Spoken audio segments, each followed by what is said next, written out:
Assalamualaikum warahmatullahi wabarakatuh. Bismillahirrahmanirrahim. Alhamdulillahi rabbil alamin. Wa bihi nasta'inu ala umuri dunya waddin. Kepada Allah kita meminta pertolongan untuk urusan dunia dan urusan agama. Wassalatu wassalamu ala asyrafil anbiya'i wal mursalin wa ala alihi wa sahbihi ajma'in wa la hawla wa la quwwata illa billahil aliyyil azim wa la hawla wa la quwwata illa billahil aliyyil azim wa la hawla wa la quwwata illa billahil aliyyil azim. Tidak ada daya dan kekuatan kecuali dari Allah Al-Ali, Zat yang maha tinggi, Al-Azim, Zat yang maha agung. Allahumma inna nas'aluka al-huda wal-tuqa wal-afafa wal-ghina. Amin ya rabbal alamin. Para jamaah, kajian kita tafsir surat Hud. Terakhir kita sedang membacakan ayat 82. Sebelum kita lanjutkan ke ayat 83, sekilas kita ulangi ayat 82. Seperti biasa kita bacakan ayatnya, nanti dibantu dibacakan terjemahnya, kemudian kita bahas faedah-faedahnya bersama-sama. A'udzu billahi minasyaitonir rajim. Falamma jaa amruna ja'alna 'aliyaha safilaha وأمطرنا عليها حجارة من سجيل منضود. Maka ketika keputusan kami datang, kami menjungkir balikan negeri kaum Lut, dan kami hujani mereka bertubi-tubi dengan batu dari tanah yang terbakar. Barakallahu fiik. Ini tentang kaumnya Nabi Lut, tentang kaumnya Nabi Lut yang mereka berbuat kemungkaran dengan jenis kemungkaran yang belum pernah ada sebelumnya, yaitu mendatangi sesama jenis atau yang disebut dengan homoseksual. Ketika ketetapan Allah sudah datang, karena seluruhnya sudah Allah tetapkan, tidak ada apapun kecuali sudah Allah takdirkan. Ketika ketetapan Allah bahwasanya mereka harus dibinasakan sudah saatnya, maka Allah jadikan negeri mereka dicungkir balik, yang bagian atas jadi bawah, yang bawah jadi atas, dicungkir balik. Selain itu Allah hujani mereka dengan hijaratan min sijil, dengan batu dari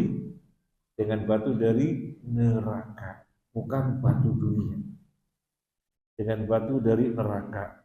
Bagaimana keadaan diturunkannya batu yang dari neraka? Mandud, bertubi-tubi. Jadi bukan dihujani sekedar dihujani, tetapi ada kata yang menegaskannya, mandud, bertubi-tubi.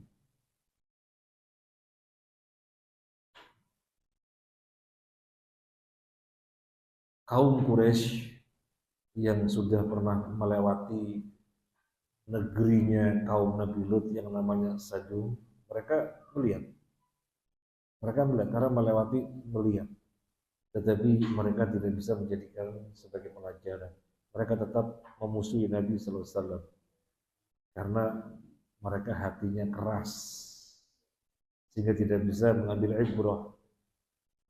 Allah jelaskan tentang orang-orang Arab yang melihat negeri Sadum yang dijungkir balikan, tetapi tidak menjadikan mereka beriman, melainkan tetap di dalam kekufurannya. walaqad atau 'alal qaryati allati umtirat matarus saw afalam yakunu yarawnaha bal kanu la yarjuna nusyura. Dalam surat Al-Furqan. Mereka mendatangi negeri yang dulunya Allah hujani dengan batu, yaitu negerinya kaum Nabi Lut. Mereka benar-benar melihatnya, tetapi mereka tidak beriman, tetap saja berbuat kekufuran. Padahal melihat langsung, kita yang tidak melihat langsung negeri tersebut, tetapi diceritakan di dalam Al-Quran, kita bisa mengambil pelajaran betapa penentang Rasul pasti endingnya Allah adab. Kita bisa mengambil pelajaran, sehingga jangan sekali-kali kita menjadi penentang Rasul. Mereka sebenarnya harus lebih bisa mengambil pelajaran ketika melewatinya, melihat langsung. Tapi nggak bisa. Sementara kita tidak melihat, insya Allah kita bisa mengambil pelajaran. Inilah faktor hidayah.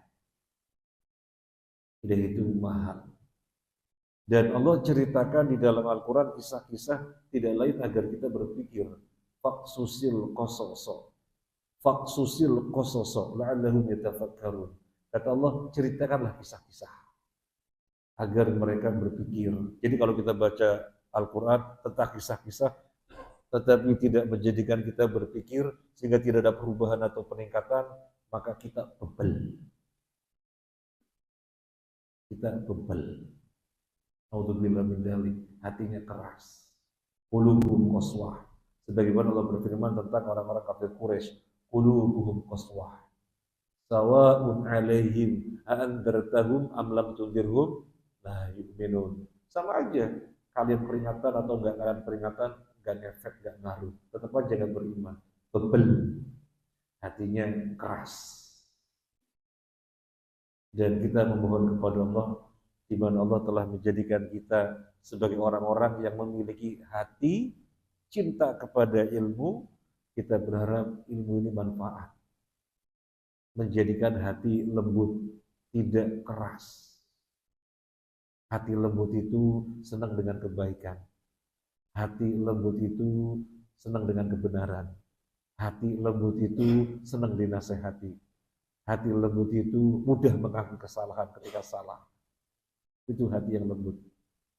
Nah, semoga hati kita adalah hati yang lembut karena bisa mengambil ibrah, bisa mengambil pelajaran. Sekarang kita lanjutkan ayat 83. Musawwamatan 'inda rabbik wa ma hiya minadh dhalimina biba'id. Yang diberi tanda oleh Tuhanmu, dan siksaan itu tiadalah jauh dari orang-orang yang zalim. Barakallahu fiik. Musawwamatan. Musawwamatan. Yang ditandai, yang ditengerin, yang ditandain, yang ditengerin. Inda rabbika, di sisi Tuhanmu. Wa ma hiya, dan tidaklah dia. Manya apa di sini? Manya manafyun, bukan masyi. Manya manafyun. Wa ma hiya, dan tidaklah dia minadh dhalimina, dari orang-orang zalim, biba'id, jauh. Para jamaah bahasa Arab yang sudah belajar tentunya pasti tahu, kalau ada redaksi ma kemudian bi, itu maknya manafiyun. Wa mallahu bi ghafilin, kan ada ma dan bi. Wa mallahu bi ghafilin amma ya'malun. Allah tidak lalai. Jadi maknya manafiyun. Maknya manafiyun. Nabi ketika dipegang malaikat Jibril di Gua Hiro, Iqra, baca. Saya bukan orang yang bisa membaca. Ma'ana biqari'in. Saya bukan orang yang membaca. Saya bukan orang yang membaca. Saya bukan orang yang sakit. Ma'ana bimaridin. Pokoknya ma plus bi. Nah, ini wa ma hiya minadh dhalimina biba'id. Ma plus bi. Makanya manafiyun. Dan tidaklah dia minadh dhalimina, dari orang-orang zalim, biba'id, jauh. Kita bacakan tafsirnya dari Al-Qurtubi. Musawwamatan ay mu'lamatan minasima wahya al-alamah ay kana 'alaiha amsalul khawatim. Jadi batu yang dihujankan ke negeri Sadum itu batunya musawamah. Batunya itu ada tandanya. Semacam cincin. Ada tandanya. Semacam cincin. Ini tafsir yang pertama. Wakila maktubun ala kulli hajar ismu man rumiya bihi. Ada yang mentafsirkan, pada setiap batu yang dihujankan itu ada nama-nama orang-orang yang durhaka tersebut. Orang-orang durhaka dari kaumnya Nabi Lut itu tertulis pada batu-batu. Jadi batu dihujankan, pada batu-batunya itu ada tanda khusus. Tanda khususnya ini ditafsirkan nama-nama kaum Sadum yang durhaka kepada Nabi Lut. Wa kanat la tusyakilu hijaratal ardi. Batu ini tidak sama dengan batu dunia. Batunya tidak sama dengan batu dunia. Wa qala al-Fara' za'amu annaha kanat mukhattatah bi humrah wa sauda fi bayad. Al-Fara' mengatakan, banyak yang mengatakan bahwasanya batu tersebut coraknya merah dan hitam yang dasarnya putih. Batu tersebut bercorak, mukhattatoh, totol-totol, bercorak, totol-totol, titik-titik, garis-garis, bercorak intinya.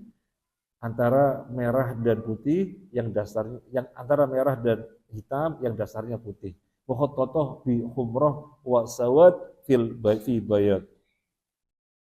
Fadzalika taswimuha, kata Al-Fara' lebih lanjut, itulah yang dimaksud dengan musawwamah. Batu tersebut ditengerin, batu tersebut ditandain. Wa qala Ka'ab kanat mu'lamatan bi bayad wa humrah. Ada mufassir yang lain, batu tersebut ditengerin, ditandain. Berbeda dari batu dunia, bahwasanya batu tersebut warnanya putih bercampur merah. Terlepas dari tafsirnya bagaimana, intinya batu tersebut berbeda dengan batu dunia. Intinya batu tersebut berbeda dengan batu dunia. Ini makna musawwabatan. Kemudian inda rabbika. Inda rabbika di sisi Tuhanmu.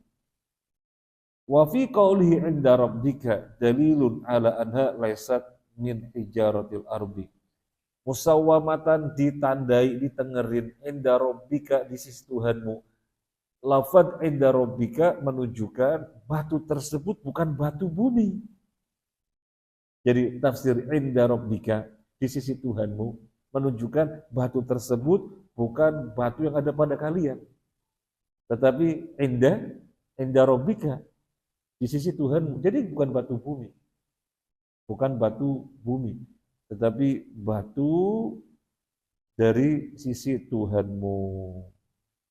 Ini makna dari inda rabbika. Ini makna dari inda rabbika. Kalau kita baca musawwamatan saja, batu tersebut ditengerin. Batu tersebut ditandain. Mungkin belum jelas bahwasanya batu tersebut bukan batu bumi, tapi ketika inda rabbika, jelas. Dari sisi Tuhanmu, bukan batu bumi, tapi datangnya dari sisi Allah. Allah datangkan dari neraka. Kemudian, wa ma hiya minadh-dhalimina biba'id. Wa ma hiya minadh-dhalimina biba'id. Dan dia tidaklah dari orang zalim jauh. Dan dia tidak jauh dari orang zalim. Qala Al-Hasan, yakni kaum Lut, ay lam takun tuhti'uhum. Al-Hasan Al-Basri mentafsirkan, dia tidak jauh dari orang zalim. Yang dimaksud kaumnya Nabi Lut. Yang dimaksud batu itu tidak salah sasaran. Mengenai dengan tepat kaumnya Nabi Lut. Ini tafsir dari Al-Hasan Al-Basri. Batu tersebut tidak salah sasaran. Wa ma hiya minadh-dhalimina biba'id, dan dia dari orang dolim tidak jauh. Artinya tepat sasaran. Didatangkan dari neraka dan tepat sasaran, tidak meleset. Ini tafsirnya Al-Hasan Al-Basri. Wa qala Mujahid. Imam Mujahid mentafsirkan sesuatu yang lain, dan ini bertambah faedah. Penafsiran yang lain bertambah faedah. Wa qala Mujahid yurahibu Quraisyan al-makna mal-hijarah min dolimi qaumika ya Muhammad biba'id. Imam Mujahid mengatakan ayat ini maknanya menakut-nakuti kaum Quraisy yang ketika itu mereka ada di sekitar Nabi sallallahu alaihi wasallam, menakut-nakuti kaum Quraisy. Artinya batu tersebut terhadap kaummu yang zalim gak jauh. Batu tersebut yang diturunkan kepada kaumnya Nabi Lut terhadap kaummu yang zalim tidak jauh. Nanti kita akan lebih jelas lagi, kita baca yang berikutnya. Wa qala Qatadah wa Ikrimah. Imam Qatadah dan Ikrimah mengatakan, ini semuanya mentafsirkan tabi'in. Ikrimah, Mujahid, Qatadah, semuanya tabi'in. Muridnya Ibnu Abbas. Semuanya muridnya Ibnu Abbas. Ada yang muridnya Ibnu Mas'ud. Ya'ni dzalimi hadil ummah. Wallahi ma ajarallahu minha dzaliman ba'd. Qatadah dan Ikrimah mengatakan yang dimaksud zalimi di dalam ayat ini wa ma hiya minadh dhalimina bi ba'id, dan dia terhadap orang yang zalim tidaklah jauh. Siapa yang dimaksud orang zalim? Menurut tafsir Qatadah, Ikrimah, siapa yang dimaksud? Orang zalim dari umat Nabi sallallahu alaihi wasallam. Sama dengan tafsir Al-Hasan, batu tersebut terhadap orang yang zalim dari kaummu tidak jauh. Nah, sama dengan Ikrimah dan Qatadah, bahwasanya batu ini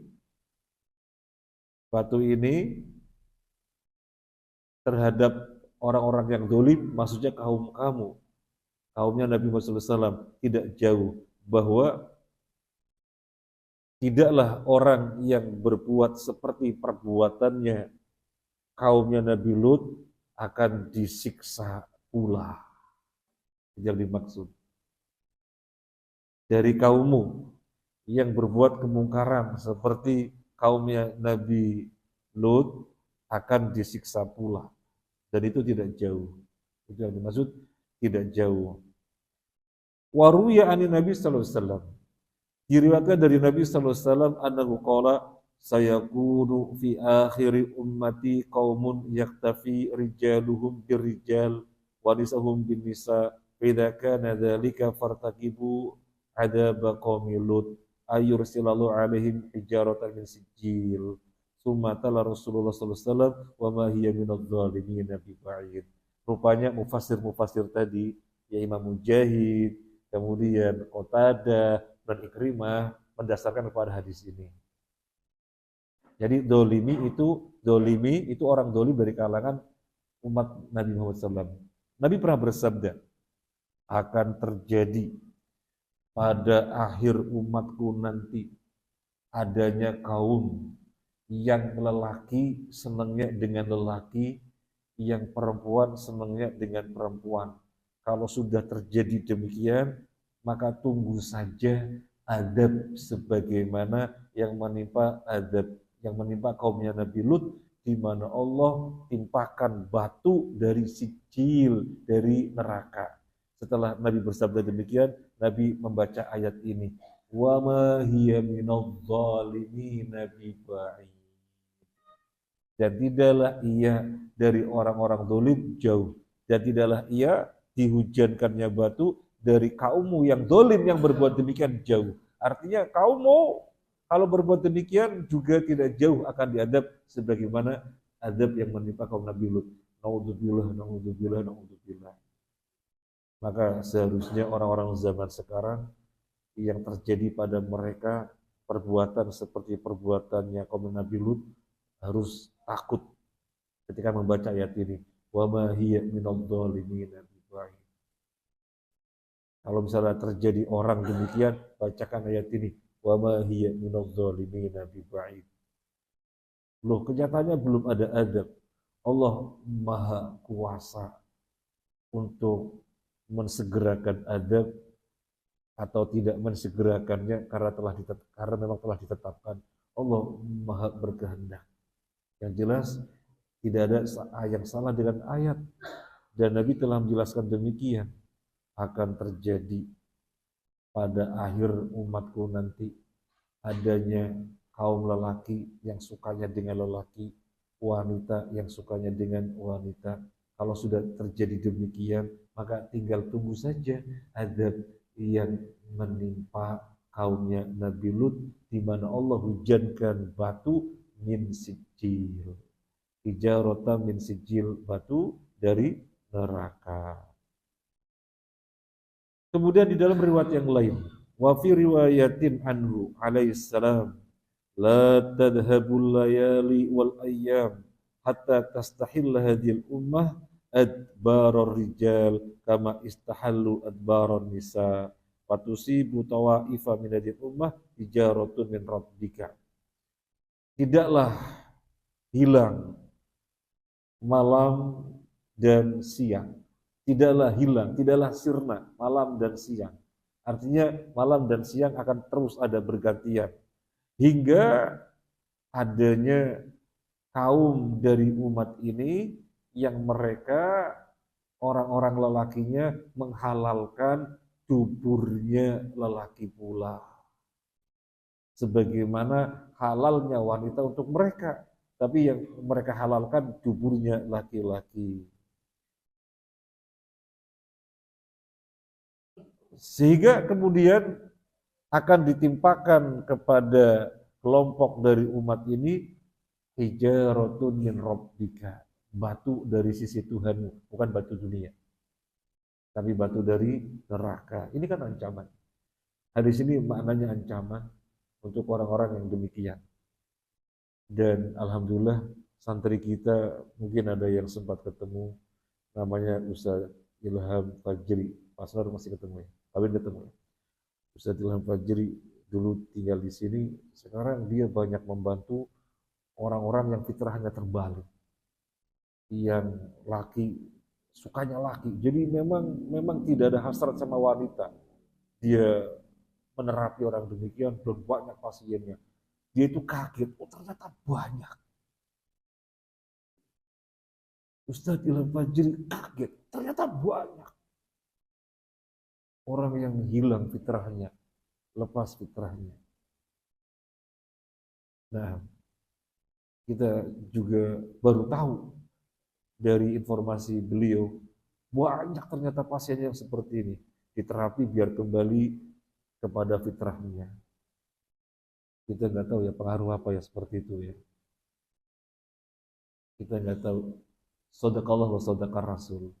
Maha benar Allah dan benarlah Rasulnya, bahwasanya semacam itu perbuatan kaumnya Nabi Lut akan terjadi pada akhir umat yang terakhir ini, pada akhir umat Nabi ini. Nah,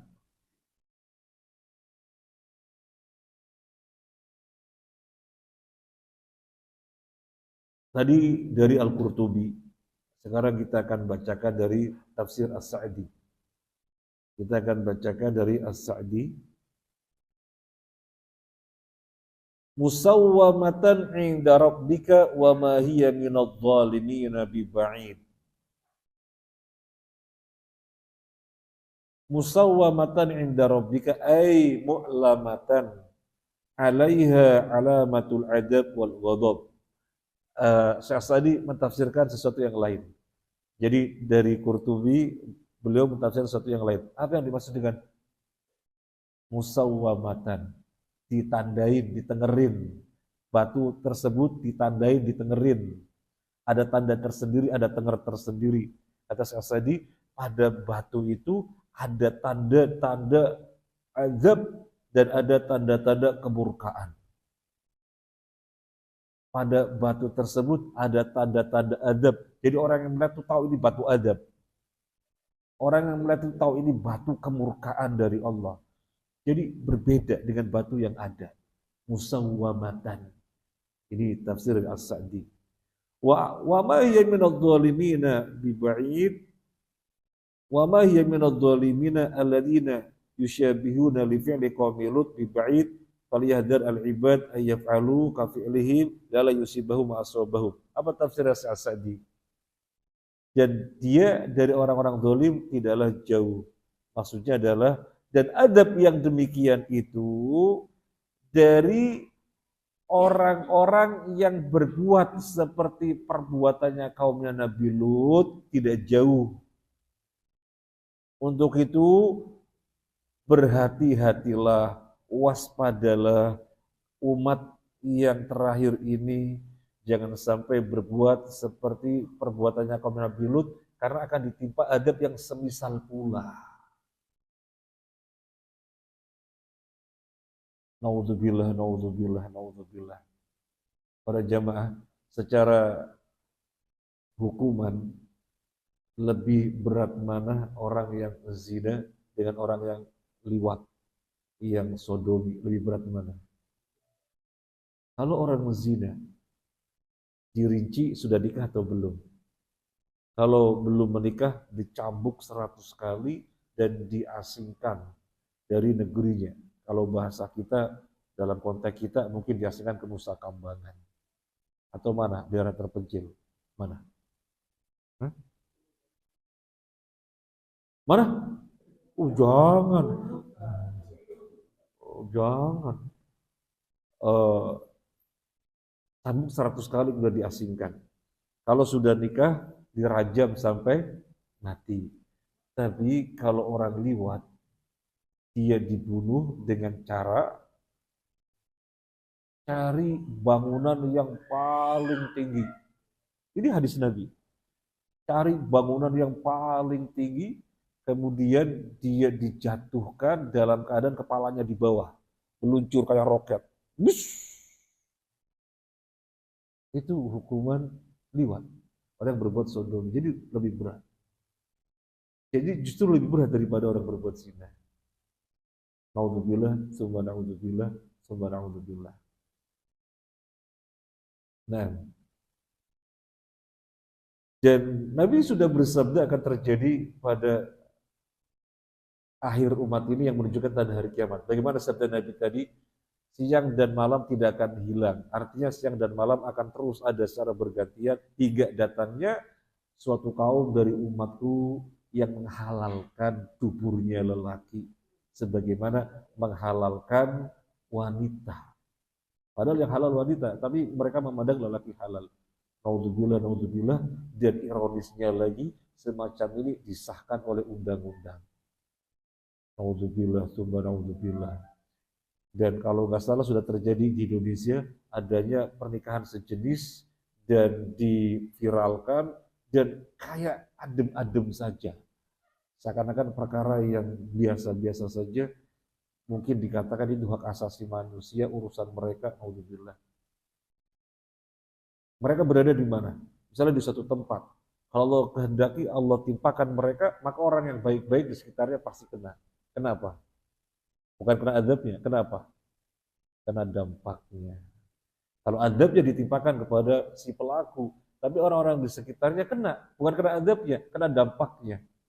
Wattaqu fitnatal la tusibannal ladzina dzalamu minkum khassah.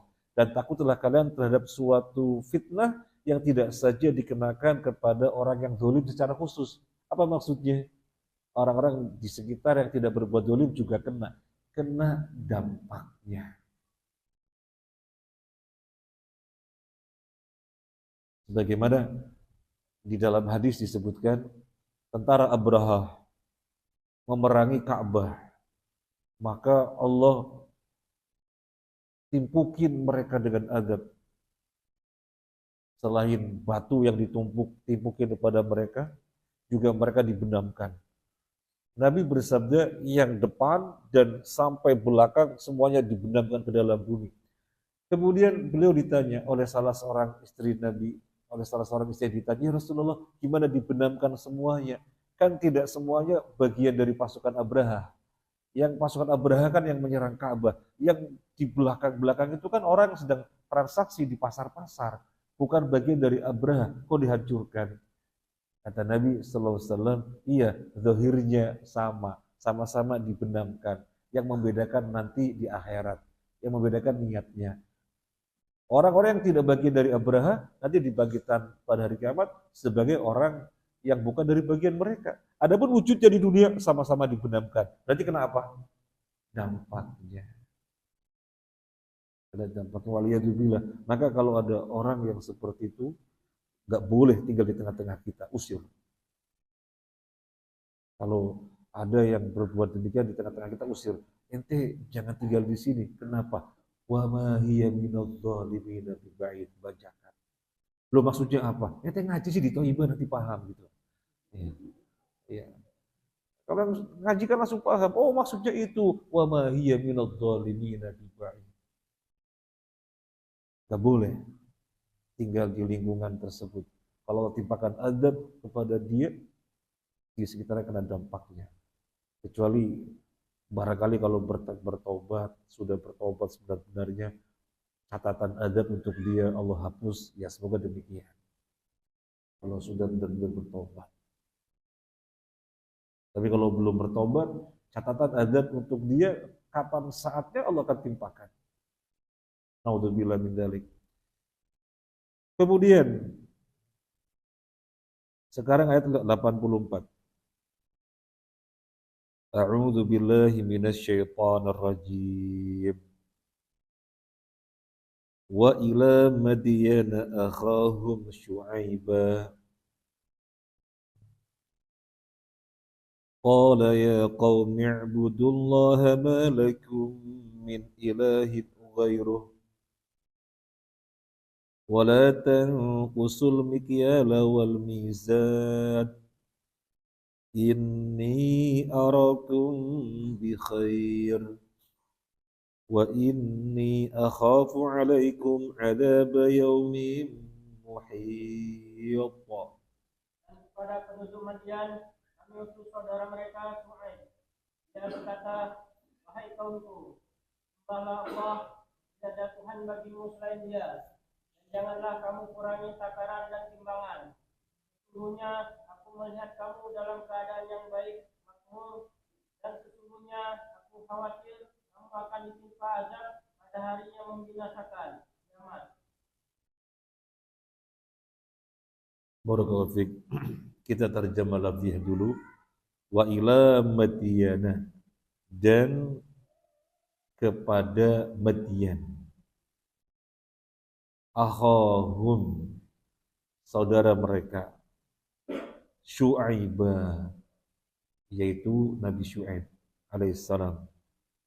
Qala, dia mengatakan, ya qaumi, wahai kaumku, u'budu, sembahlah oleh kalian Allah.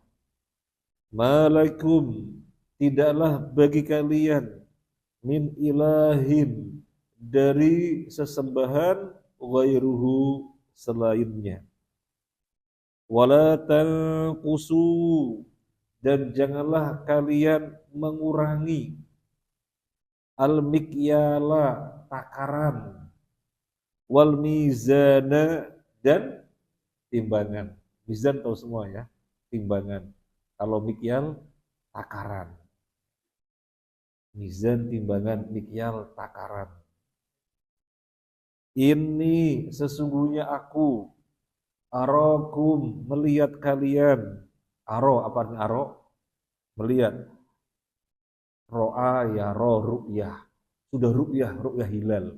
Aro, ro'a, ya ro, ru'yatan. Wa mar'an, fahuwa ro'in. Ini sesungguhnya aku, arakum, melihat kalian, bi khairin, dengan kebaikan. Wa inni, dan sesungguhnya aku akhafu takut, mengkhawatirkan, alaikum atas kalian, adab yaumin muhib, adab pada hari yang mengepung. Adab pada hari yang muhib, yang mengepung. Kita bacakan dari As-Sa'di, wa arsalna ila Madyan al-qabil al-ma'rufah alladzina yaskununa Madyan fi adna Palestin akhahum tin nasab Syu'aibah. Kami utus ke Madyan.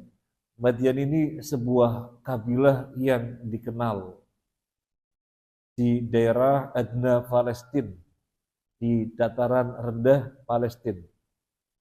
Itu Madyan. Madyan di dataran rendah Palestin. Nabi Musa ketika mukul orang, terus mati, lari kencang kemana? Ke Madyan. Nah ini Madyan. Madyan ini Adna Palestin, dataran rendah daerah Palestin. Siapa yang kami utus? Akhahum, saudaranya mereka sendiri. Saudaranya mereka sendiri. Orang-orang yang tinggal di Madyan. Saudara apa? Apakah saudara seakidah? Bukan. Fin nasabi, saudara di dalam nasab. Jadi Nabi Syu'aib dikirim ke Madyan, tidak lain Nabi Syu'aib itu sendiri bagian dari bangsa itu. Kalau bahasa kita, yang dikirim ke Jawa siapa? Ya bagian dari Jawa itu sendiri, bukan orang Sunda, bukan orang Bugis, bukan orang Makassar. Ya, jadi bangsa yang sama. Nabi Syu'aib dikirim ke Madyan, dan Nabi Syu'aib itu bagian dari Madyan itu sendiri. Akhahum fin nasab, saudara mereka di dalam nasab. Li'annahum ya'rifunahu wa liyatamakkanu minal akhdhi anhu. Mereka sangat mengenali Nabi Syu'aib. Mereka sangat mengenali Nabi Syu'aib. Maka Allah utus Nabi Syu'aib, orang yang sangat mereka kenali. Orang yang sangat mereka kenali. Allah utus Nabi Syu'aib, orang yang sangat mereka kenali. Sehingga mudah untuk mereka ngambil pelajaran, karena orang yang diambil pelajaran tersebut bukan orang siapa-siapa, bukan orang asing, orang yang sangat mereka kenali. Sama persis, Nabi Muhammad SAW diutus di tengah-tengah Arab dan Quraisy secara khusus adalah orang yang sangat mereka kenali. Bahkan dikenali dengan kebaikan yang luar biasa. Sampai sebelum jadi Nabi dikenal dengan sebutan Al-Amin. Sangat dicintai luar biasa Muhammad SAW, sangat dicintai. Sangat dicintai. Karena terkenal baiknya dan terkenal jujurnya. Orang-orang Arab ketika mau safar bepergian, biar barang-barang yang berharga aman, titipnya ke Nabi Muhammad SAW. Titipnya ke Muhammad SAW belum jadi Nabi. Pada titip, pada titip, pada titip. Mau bepergian jauh, pada titip, pada titip. Karena merasa aman, sangat jujur, sangat terpercaya. Dan itu masih berlangsung sampai ketika Nabi dikepung untuk dibunuh. Itu masih ada barang-barang titipan milik orang-orang. Sehingga Nabi berpesan kepada ahli, saya akan keluar, kamu tinggal di sini, tolong ini barangnya si fulan, barangnya si fulan, barangnya si fulan, nanti dikembalikan kepada yang punya. Allahu Akbar. Jadi orang yang sangat dicintai, orang yang sangat dikenal baiknya, dari awal sedemikian disenangi, dicintai. Kapan mulai dibenci? Kapan? Ketika berdakwah. Ketika berdakwah. Jadi Bapak Ibu, kalau pengen tidak pernah dibenci orang, jangan berdakwah. Sudah. Nanti nggak pernah dibenci. Saya pengen dicintai oleh semua orang. Udah nggak pernah berdakwah, selesai. Yes man saja, sendiko daur saja, ikut arus saja, nggak pernah dibenci. Karena kalau sudah menyelisih arus, mulai dibenci. Wah ini perkara-perkara yang menyelisih syariat. Kita tahu persis, tapi nanti resikonya dibenci. Ya sudah, biar nggak dibenci, ikut mereka saja. Tapi akhirnya dibenci oleh siapa? Oleh Allah Azza wa Jalla. Kan begitu. Naudzubillah min dzalik. Nah, kembali kepada Nabi Syu'aib. Dia adalah orang yang dikenal di tengah-tengah mereka. Faqala lahum ya qaumi u'budullaha ma lakum min ilahin ghairuh. Nabi Syuaib menyeru mereka, wahai kaumku. Ini aslinya ya qaumi, panjang, ada ya mutakallim. Ya qaumi, tapi tertulis apa di Al-Qur'an? Ya, ya, ya qaumi, panjang apa pendek? Panjang apa pendek dia? Pendek, ya qaumi. Aslinya ya qaumi. Tetapi kok pendek, ini tidak dibahas di Nahwu Shorof, tidak dibahas. Dibahasnya di Balaghah, ya. Dibahasnya di Balaghah. Dan saya sendiri tidak sampai belajar Balaghah bagaimana, cuma sekedar kenal saja, ya. Cuma sekedar kenal saja. Ya qaumi, wahai kaumku, u'budullaha, sembahlah Allah, malakum, tidaklah bagi kalian min ilahin, daripada sesembahan wairu selainnya. Ai ahlisu lahu al-ibadah fa innahum kanu yusyrikuna bihi. Nabi Syuaib mendakwai mereka, maksudnya ikhlaslah kalian peribadahan kepada Allah saja, karena mereka orang-orang yang berbuat kesyirikan terhadapnya. Ini tafsir As-Sa'di. Jadi kaumnya Nabi Syuaib kenal Allah, kenal Allah, kenal Allah, tetapi mereka mempersekutukannya. Maka makna ya qaumi ibudullaha ma lakum min ilahin ghairu, ikhlaskanlah oleh kalian peribadahan hanya kepadanya.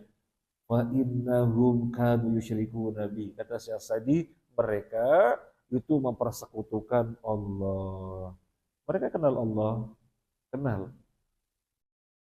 Tetapi kemudian tidak mengikhlaskan peribadahan kepada Allah saja, kepada yang lainnya juga, namanya berbuat syirik, namanya mempersekutukan. Wa kanu ma'a syirkihim yabkhasunal mikyal wal mizan. Dan mereka selain kemungkaran berupa kesyirikan, ada kemungkaran lain yang sangat melekat pada mereka. Kalau kaumnya Nabi Lut, kemungkarannya adalah perbuatan sodomi, homoseks. Untuk Nabi Syuaib, kaumnya ada kemungkaran yang sangat populer, yaitu ngurang-ngurangi takaran dan ngurang-ngurangi timbangan. Itu sangat populer sekali. Itu sangat populer sekali, melekat pada kaumnya Nabi Syuaib. Walihada nahum andalika. Makanya Nabi Syuaib mencegah mereka dari perbuatan yang demikian. Setelah menegur tentang kesyirikan, menegur tentang ngurang-ngurangi takaran dan timbangan. Ya qaumi budullaha ma lakum min ilahin ghairuh wala tankusul mikyala wal mizan. Karena ini karakter yang melekat pada mereka, suka ngurang-ngurangi takaran dan timbangan. Wala tankusul mikyala wal mizan, bal aufu al-kaila wal mizan bil qist. Jadi yang dimaksud, jangan ngurang-ngurangi takaran dan timbangan. Itu benar-benar tidak nyampe. Dalam bahasa kita mestinya sekilo cuma 8 on, begitu. Ini kan timbangan. Kalau takaran itu ya beras ya, misalnya ya, mestinya penuh peres, kurang dari peres. Jadi benar-benar mengurangi. Ini bukan maknanya walatan kusul mikyal wal mizan, maknanya mereka sudah berbuat kilo mantep, takaran mantep, tetapi Allah tidak rela karena tidak dimantapkan. Bukan itu. Bukan itu. Allah tidak menuntut mereka mantapnya mantap pol, bukan. Yang Allah tuntut agar jangan dikurang-kurangi karena belum mantap. Itu tafsirnya, belum mantap. Soalnya di sini ada yang mentafsirkan, jangan sampai salah paham bahwasanya mereka sudah mantap, tetapi karena kurang mantap Allah tegur. Bukan, memang kurang, belum mantap. memang kurang, belum mantap. Kurang-kurangi timbangan. Kemudian Nabi Syuaib mengatakan, ini arakum bi khairin. Aku melihat kalian dalam kebaikan. Apa tafsirnya kebaikan? Wong mereka berbuat syirik kok. Wong mereka berbuat kurang-kurangi takaran, kurangi timbangan kok. Masa mereka dalam kebaikan? Apa tafsirnya kebaikan? Ini arakum bi khairin. Aku melihat kalian dengan kebaikan. Bukan mereka orang-orang baik. Maksudnya, ai binikmatin katsiratin wasihhatin wa kathrati amwalin wa banin fashkurullaha ala ma'atakum wa la takfuru binikmatillahi fayuzilaha ankum. Kata Syekh Sa'di, aku melihat kalian dalam kebaikan. Tafsir kebaikan adalah aku melihat kalian bergelimang kenikmatan, kesehatan, banyak harta, banyak anak. Maka bersyukurlah kepada Allah atas kenikmatan yang berlimpah itu yang Allah berikan kepada kalian. Jangan mengkufuri nikmat tersebut. Mengkufurinya dengan cara menentang Allah, kurang-kurangi timbangan. Fayuzilah ankum. Nanti bisa Allah cabut semuanya itu. Kalian dalam kebaikan. Aku melihat kalian dalam kebaikan.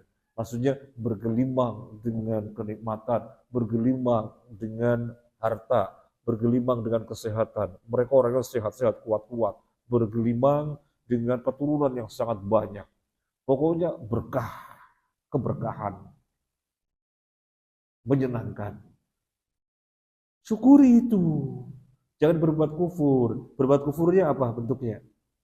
Menyelisihi ketentuan Allah. Allah perintahkan untuk menyempurnakan timbangan takaran, mereka ngurang-ngurangi. Kalau kalian menentang Allah, berbuat kekufuran ini, Allah bisa cabut kenikmatan ini. Ini yang dimaksud.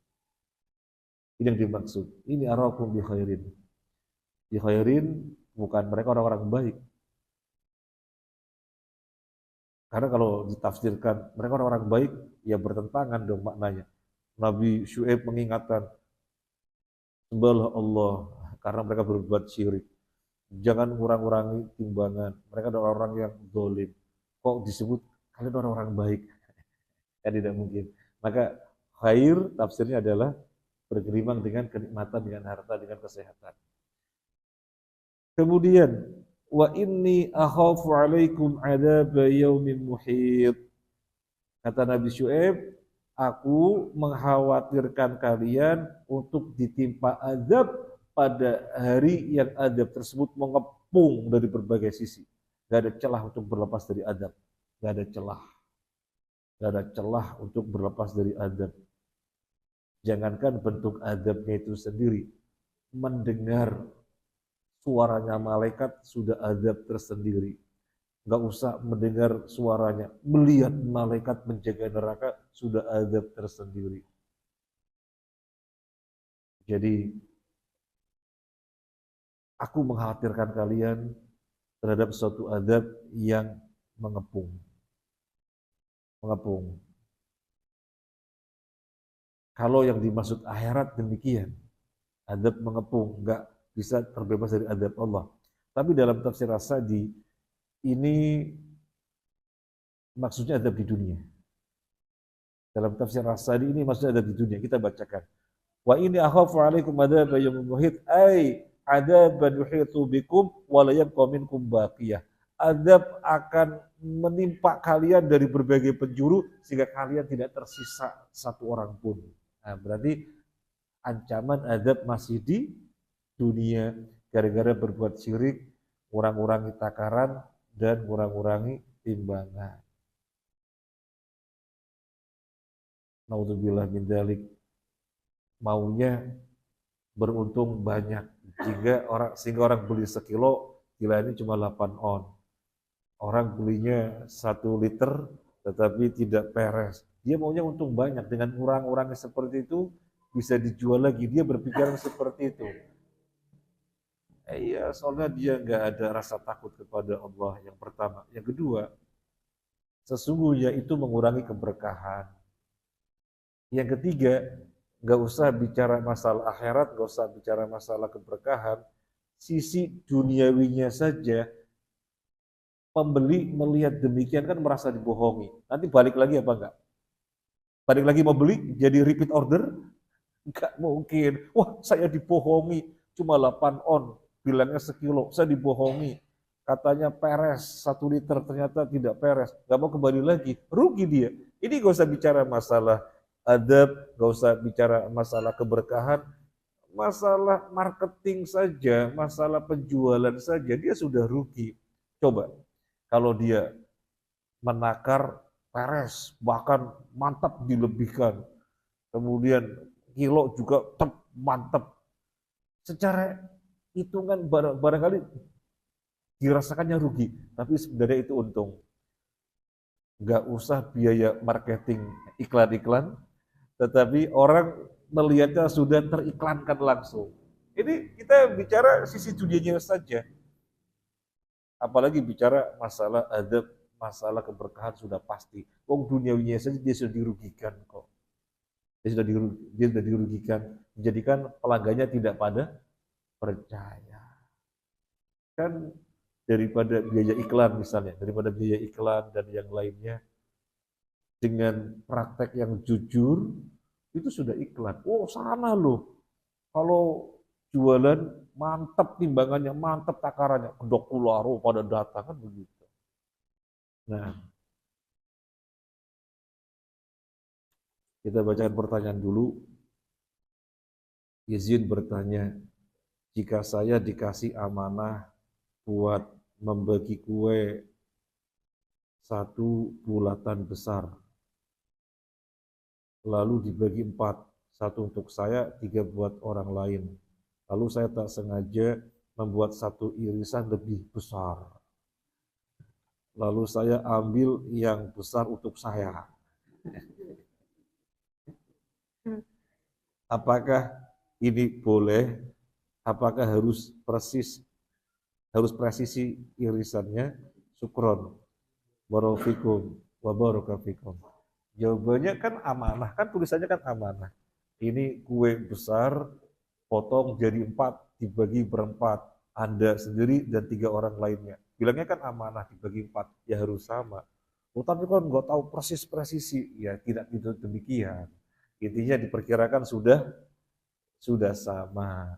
Kalau misalnya ada sisa-sisa sedikit, ya di luar kemampuan kita. Masa kita mau pakai timbangan begitu? Akan tidak. Timbangan emas, biar akurat, akan tidak.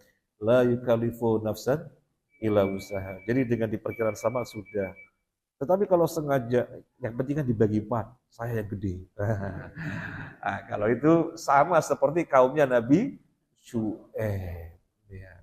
Nah, sudah habis waktunya, jadi sampai ayat 84.